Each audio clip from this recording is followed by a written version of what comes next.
சிவா திருச்சிற்றம்பலம். அரகர நம பார்வதி பதையே. அரகர மகாதேவா. தென்னாடுடைய சிவனை போற்றி, இந்நாட்டவர்க்கும் இறைவா போற்றி. அனைத்து ஆன்மீக நண்பர்களுக்கும் வணக்கம். நான் உங்கள் குடியாத்தம் தாமோதரன். இன்று நாம் காணவிருக்கும் திருக்கோயில் ராமநாதபுரம் மாவட்டத்தில் உள்ள திருவாடானை திருக்கோயில், ஆதிரத்னேஸ்வரர் கோயில். சிவபெருமானின் தேவார பாடல் பெற்ற 274 சிவாலயங்களில் இது பார்த்திங்கன்னா 199வது ஸ்தலம். பாண்டி நாட்டு தலங்கள் 14 இருக்குது, அதில் இது 9வது ஸ்தலம். மூலவர் பார்த்திங்கன்னா அவருடைய பேர் 3 பேர் சொல்கிறாங்க. ஆதிரத்னேஸ்வரர், அஜகஜேஸ்வரர், ஆடானைநாதர். அம்மன் பெயர் ஸ்நேகவல்லி தாயார், அன்பாயிரவல்லி, 2 பெயர்கள் உள்ளது. இந்த கோயிலினுடைய தல விருட்சம் பார்த்திங்கன்னா வில்வ மரம். இதில் தீர்த்தம் பார்த்திங்கன்னா சூரிய தீர்த்தம், வருண தீர்த்தம், அகத்திய தீர்த்தம், மார்கண்டேய தீர்த்தம், காமதேனு தீர்த்தம்ட்டு 5 தீர்த்தம் இருக்குது. கோயிலினுடைய ஸ்தல வரலாறு பார்த்தோம்னா, வருணனுடைய மகன் வாருணி ஒரு நாள் இவன் துர்வாச முனிவரின் ஆசிரமத்தில் தங்கி அவர்கிட்ட படிச்சுட்டு வந்தார். அப்போ முனிவர் ஆழ்ந்த தியானத்தில் இருக்கும்போது வாருணி அவருடைய நண்பர்கள்லாம் சேர்ந்து விளையாடிட்டு இருந்தாங்க. அப்போ அங்கே இருந்த பூ பழங்கள்லாம் வீசி விளையாடிட்டு இருந்தாங்க. அதை வச்சு அப்போ அது துர்வாச முனிவர் மேலே பட்டு அவருடைய தவம் கலைஞ்சிடுச்சு. இதனால் கோபமான துர்வாச முனிவர், வாருணி, நீ வருணியின் மகனாக இருந்தும் பொருந்தாத காரியம் செய்து விட்டாய். எனவே பொருந்தாத தோற்றமான ஆட்டின் தலையும் யானையின் உடலுமாக மாறுவாய் என சாபமிட்டார். ஆடு ப்ளஸ் யானை என்பதால் இத்தலம் திரு ஆடானை மாறிடுச்சு.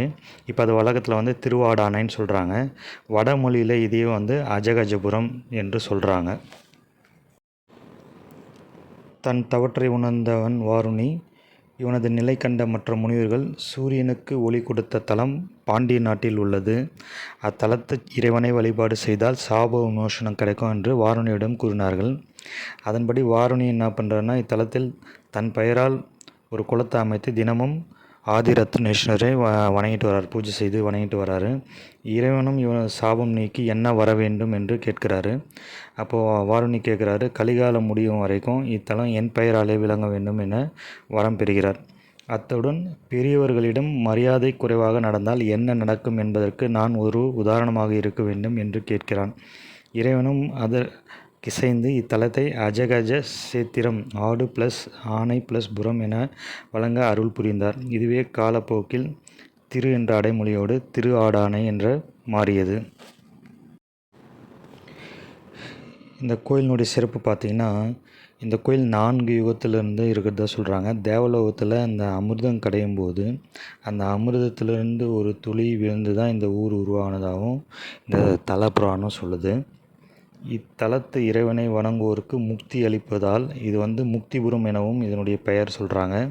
சூரியன் வணங்கியதால் ஆதிரத்னேஸ்வரம் என்றும் சொல்கிறாங்க. வாருணி சாபம் நீக்கியதால் ஆடானை எனவும் இத்தலம் அழைக்கப்படுகிறது. மேலும் பார்த்திங்கன்னா, இந்த ஆட்டுத்தலையும் யானை உடலுமாக சபிக்கப்பட்ட வருணன் மகன் வாருணி, அவர் சாபம் பெற்ற தலமும் இந்த தலம்தான். அந்த வாருணிக்கு பிறந்த மகன் அவர் தான் நம்ம நவகிரகத்தில் இருக்கிற சுக்கிர பகவான். அதனால் சுக்கிர பகவானுக்குரிய ஸ்தலமாகவும் இது சொல்கிறாங்க. நம்ம அம்மனை, இந்த கோயிலில் இருக்கிற அம்மனை நம்ம வழிபட்டோம்னா அந்த சுக்கிரனுடைய தோஷம் எல்லாம் நீங்கும்ன்ற மாதிரி சொல்லியிருக்காங்க. நீலமணியை லிங்கமாக ஸ்தாபித்து சூரிய பகவான் தான் இங்கே இருக்கிற லிங்கத்தை பிரதிஷ்டை செஞ்சு அவர் பூஜை செஞ்சுட்டு வந்தார். அதனால் அவருடைய சாபமும் இந்த ஸ்தலத்தில் தான் நீங்கிச்சு. சூரியன் என்ன பண்ணுறாருன்னா, தானே மிகுந்த ஒளி உடையவன் என்று மிகவும் கர்வத்துடன் இருக்கிறாரு. அந்த டைமில் பார்த்திங்கன்னா அவருடைய ஒளியை கோயிலில் செலுத்துகிறார் சாமி மேலே. அந்த ஒளியை நம்ம நந்திய பெருமான் அந்த ஒளியை ஈர்த்துக்கிறாரு. இதனால் சூரியனுடைய ஒளி இப்போது பார்த்திங்கன்னா ஃபுல்லாகவே அப்படியே மங்கி போயிடுது. இதை பார்த்து அதிர்ச்சியடைந்த சூரிய பகவான் அதுக்கான மோச்சனத்தை சாப விமோச்சனத்தை பற்றி கேட்குறாரு. அப்போ நந்திய பெருமான் சொல்கிறாரு, நீ திருவாடானை கோயிலில் போயிட்டு சாமியை பிரதிஷ்டை செஞ்சு வணங்கிட்டு வாங்க, அங்கே தான் உனக்கு வந்து அந்த விமோச்சனம், பாவ விமோச்சனம் கிடைக்கும் அப்படின்ற மாதிரி சொல்கிறாரு. இதை கேட்ட நம்ம சூரிய பகவானும் திருவாடானை வந்து அங்கே நீலமணியால் வந்து ஆவுடையார் மற்றும் லிங்கத்தை ஸ்தாபித்து ரத்னமயமான அந்த லிங்கத்துக்கு வந்து டெய்லியும் அபிஷேகம் செஞ்சு அங்கே ஒரு குளமும் அவர் வந்து கோயில் உள்ளே ஒரு குளமும் நிறுவியிருக்காரு, சூரிய குளம். அதுலேருந்து டெய்லியும் தீர்த்தம் எடுத்து பூஜை செஞ்சு அந்த விமோச்சனத்துலேருந்து நீங்கி மீண்டும் அவருக்கு வந்து ஒளி கிடைக்குது. இப்போ நம்ம வந்து சூரிய பகவான் பார்த்திங்கன்னா நம்ம ஒருத்தர் தான் நினச்சிருக்கோம். சூரியன் பார்த்திங்கன்னா மொத்தம் 12 சூரிய பகவான் இருக்கார். 12 மாதத்துக்கு ஒவ்வொரு மாதத்துக்கும் ஒரு ஒரு சூரிய பகவான். அதை மொத்தமாக சேர்த்து ஒரே சூரியனாக மொத்தம் 12ம் இணைஞ்சு ஒரு சூரியனை தான் நமக்கு வந்து பிரகாசம் தந்துட்டுருக்கு. இங்கே இருக்கிற சாமி அந்த நீல நிறத்தால் சூரிய பகவான் பிரதிஷ்டை பண்ணதுனால இது ரத்னமயமான இந்த சுவாமிக்கு வந்து ஆதி ரத்னேஸ்வரர் என்று பெயர் பெற்றிருக்கு. இதில் உச்சி காலத்தில் 1 மணிக்கு இங்கே வந்து கோயிலில் பூஜை பண்ணுவாங்க. அப்போ பூஜை பண்ணும்போது பார்த்திங்கன்னா சாமி மேலே அந்த அபிஷேகம் தீர்த்தம் ஊற்றும் போது அது சாமியினுடைய லிங்கம் வந்து நீல கலரில் மாறும். அது டெய்லியுமே அந்த பூஜை நடக்குது. எல்லோரும் வந்து அந்த பூஜையில் கலந்து தரிசனம் செய்யுங்க. இந்த கோயில் பார்த்திங்கன்னா மொத்தம் 10 ஏக்கர் நிலப்பரப்பில் அமைஞ்சிருக்கு. 130 அடி உயரமுள்ள 9 நிலைகளை உடைய அழகிய சிற்பங்களோடு கூடிய ராஜகோபுரம் வந்து ஃப்ரண்ட்டில் நம்மளை வரவேற்கும். நீண்ட மதில் சுவர்களும் பெரிய வெளிப்பிரகாரமும் அழகிய சிற்ப வேலைப்பாடுடன் கூடிய தூண்களும் உடைய மண்டபமும் இக்கோயில் இருக்குது. பாண்டிய நாட்டு தேவார சிவஸ்தலங்களில் ஒரு முக்கிய இடத்தை இந்த கோயில் வந்து வகிக்குது. இறைவன் இரவி இருவர் சன்னதியும் கிழக்கு நோக்கி அமைந்துள்ளது. மாசி மாதத்தில் பார்த்திங்கன்னா மூலவர் மற்றும் அம்பாள் மீது சூரிய ஒளி விழும்படி கோவில் அமைக்கப்பட்டுள்ளது. மாசி மாதம் நீங்கள் வந்தீங்கன்னா 2 பேர் மேலே சாமி மேலே சூரிய ஒளி வர்றதை நம்ம பார்க்கலாம். இத்தலத்தில் இருக்கிற முருகப்பெருமான் ஒரு திருமுகமும் 4 கரங்களும் கொண்டு ஒரு தேவியர் 2 தேவியரும் உடன் இருக்க மயிலுடன் என்ற திருக்கோலத்தில் காட்சியளிக்கிறாங்க. இவர் சுமார் 5 அடி உயரத்துடன் கம்பீரமாக உள்ளார். மயிலின் முகம் தெற்கு நோக்கி இருக்கும். பாண்டிய நாட்டு பாடல் பெற்ற 14 தலங்களில் ஒன்று. அகஸ்தியர், மார்க்கண்டேயர், காமதேனு இங்கு வழிபாடு சிறப்பு பெற்றுள்ளனர். அருணகிரிநாதர் தமது திருப்புகழில் இத்தல முருகனை சிற்றின்பம் கலக்காமல் பேரின்ப நிலையில் பாடியுள்ளார். இங்கே இருக்கிற முருகர் வந்து பார்த்திங்கன்னா நம்ம அருணகிரிநாதரால் திருப்புகழ் பாடல் பெற்ற ஸ்தலம். அதனால் முருகருக்கு உண்டான ஸ்தலத்துலேயும் இது சிறப்பான ஸ்தலம்தான். அர்ஜுனன் பார்த்திங்கன்னா அந்த வனவாசத்தில் இருக்கும்போது சாமியை நோக்கி தவம் பண்ணுறாரு. தவம் பண்ணி அந்த பாசுபதாஸ்திரத்தை வந்து பெறாரு. அதை அவர் பெற்ற பிறகு அது எப்படி உபயோகிக்கிறதுன்னு அவருக்கு தெரியல. அப்போ வந்து அவங்க கேட்கும்போது இந்த கோயிலில் வந்து பூஜை செஞ்சு கேட்க சொல்கிறாங்க. அப்போ கேட்கும்போது திருவாடானைக்கு வந்து அவர் இந்த கோயிலில் சாமியை வழிபட்டு அதை கற்றுக்கிறார் எப்படி யூஸ் பண்ணுறதுன்றது. அப்போ அவரால் உருவாக்கப்பட்ட சோமஸ்கந்தர் வந்து இந்த கோயிலில் எப்பவும் இருக்கார். இந்த கோயிலில் திருவிழா பார்த்திங்கன்னா வைகாசி விசாகத்தில் ஒரு 10 நாள் நடக்கும். ஆடிப்பூர திருவிழாவும் 15 நாள் நடக்குதுங்க. கோயில் பார்த்திங்கன்னா காலைல 6 மணிலேருந்து மதியம் 12 வரைக்கும் திறந்துருக்கும்.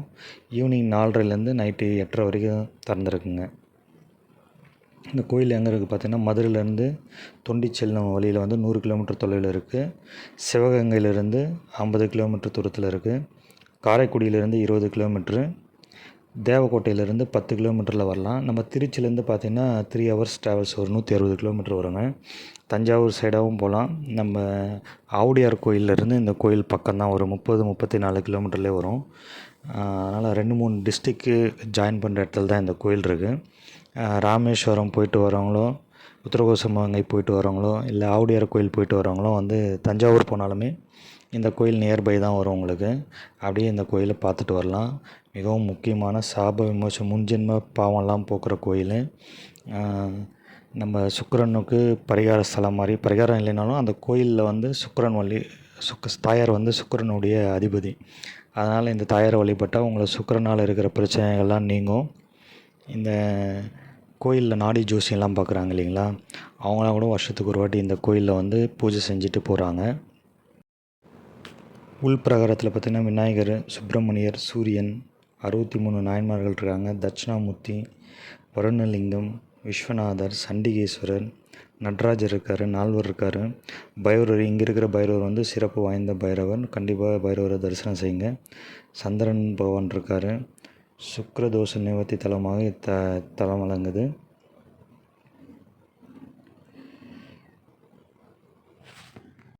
நான் ஆல்ரெடி சொன்ன மாதிரி இந்த வைத்தீஸ்வரன் கோயிலில் வந்து நாடி ஜோசியெல்லாம் பார்க்குறாங்க இல்லைங்களா, அவங்க இந்த கோயிலில் வந்து வருஷத்துக்கு ஒரு வாட்டி இல்லையே முடிஞ்ச அளவுக்கு அவங்க வந்து இங்கே வந்து பரிகாரம் செஞ்சுட்டு போகிறாங்க. இத்தலத்தில் இருக்கிற சுவாமி ஆதிரத்னேஸ்வரர் வணங்கினால் முன் செய்த தீவினை நீங்கும். இங்கே இருக்கிற ஸ்நேகவல்லி தாயாரை நம்ம சுக்கிரஹோமம் செஞ்சு பூஜை செஞ்சுட்டு வந்தோம்னா புத்திர பாக்கியம் கிடைக்கும்ன்றது ஐதீகம். அதே போல் இன்னொரு முக்கியமான விஷயம் இந்த கோயிலில் பார்த்திங்கன்னா, மகாபாரத காலத்திற்கு முன்பு கிருஷ்ணர் ராமராக அவதாரம் எடுத்த பொழுது ராமர் வந்து ராவணங்கிட்ட போர் செய்யறதுக்கு முன்னாடி இங்கே இருக்கிற சிவபெருமானை வணங்கி உபதேசம் பெற்றார். அப்போ அந்த ராமாவதார காலத்தில் இறைவனிடமிருந்து தான் கற்ற இந்த உபதேசத்தை தனது கிருஷ்ண அவதாரத்தின் போது கீதையாக கிருஷ்ணன் மகாபாரத போரில் அர்ஜுனனுக்கு உபதேசித்தார். இதுதான் ஒரு முக்கியமான தகவல் இந்த கோயில் ஹிஸ்ட்ரி.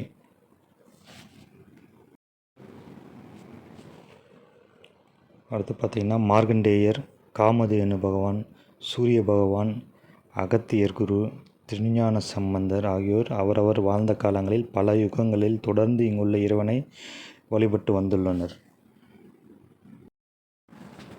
இக்கோயில் பார்த்திங்கன்னா ஆதியில் பாண்டியர்களால் கட்டப்பட்டது.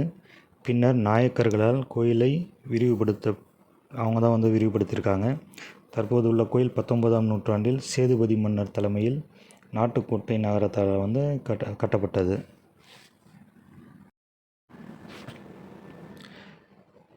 சுக்கிரனுக்குரிய ஸ்தலன்றதுனால சுக்கிரதசை சுக்கிர புக்தி நடப்பவங்க கூட இந்த கோயிலில் வந்து நம்ம வழிபாடு செய்யலாம். இந்த சூரிய பூஜையெல்லாம் நடக்கிற கோயிலில் இதுவும் ஒரு முக்கியமான கோயில்.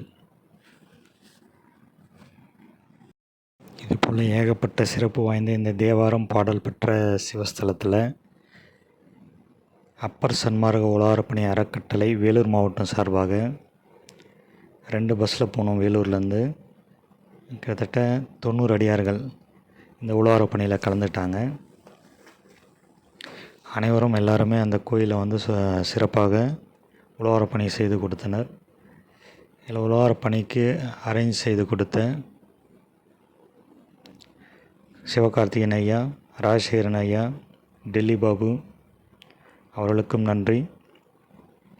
அதே போல் அந்த ஊர் மக்களுக்கும் கோயிலினுடைய ஐயர் ரொம்ப ஹெல்ப் பண்ணார்.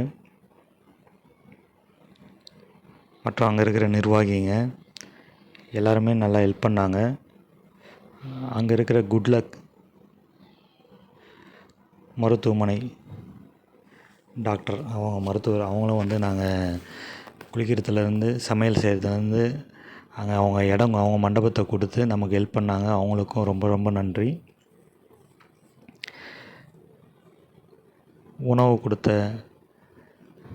அடியார்களுக்கும் இடம் கொடுத்த அடியார்களுக்கும் ரொம்ப நன்றி. இதே போல் ஒவ்வொரு ஊரில் இருக்கிற சிவஸ்தலங்கள் முக்கியமான சிவஸ்தலங்களாகட்டும் பழைய கோயிலாகட்டும் அந்த கோயிலெல்லாம் வந்து உழவாரப்பணி செய்கிறதுக்காக நாங்கள் போயிட்டுருக்கோம். நீங்களும் உங்கள் ஊரில் இருக்கிற ஒவ்வொரு கோயிலையும் சின்ன சின்ன கோயிலாக இருந்தாலும் அதை சுத்தமாக வச்சுக்கோங்க.